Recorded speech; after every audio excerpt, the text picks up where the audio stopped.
বিপদে বন্ধু চেনা যায় আর দুঃখের দিনে পত্নী চেনা যায়। বন্ধু কারা? প্রকৃত বন্ধু কে?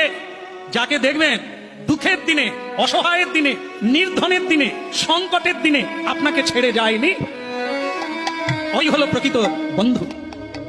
আর যে অর্থ থাকলে অনেকবার ডাকবে, অনেকবার আসবে, অর্থ ফুরিয়ে গেলে, নির্ধন হয়ে গেলে অন্য রাস্তা দিয়ে যায়। আর একটা যেটা পত্নী চেনা যায় কখন? দারিদ্রতা। পুরুষের জীবনে যেদিন দারিদ্র আসবে, আসবে, কারোরই অহংকার চলবে না, চিরদিন কাহারও সমান নাই। কয়েকটা জিনিসকে নিয়ে অহংকার করতে নেই, আর এর কোনো গ্যারেন্টি নেই। অর্থ যদি আজকে কারো কাছে থাকে, ভাববেন না, সাবধানে থাকবেন, পুরুত করে উড়ে যাবে। 1 সেকেন্ডের মামলা, আপনি ভিখারি বেরিয়ে যাবেন। একটা বার ফেসে গেলে আপনি এমন একটা জায়গায় ফেসে যাবেন আর উঠে দাঁড়াতে পারবেন। একে নিয়ে অহংকার করা চলবে না। এই ধন বল, জন বল, জন মানে বহুজন আপনার পাশে আছে, হ্যাঁ আমার বহুজন আছে, খবরদার একজনও থাকবে না যখন তুমি বিপদে পড়বে। আর হচ্ছে দেহবল, এই দেহকে নিয়ে অহংকার করা চলবে না। আমি কাউকে পরোয়া করি না, আমি খেটে খেতে পারি, আমি করে নিতে পারি, দেখিয়ে দেবো। অহংকার করো না, 1 সেকেন্ডের মামলা।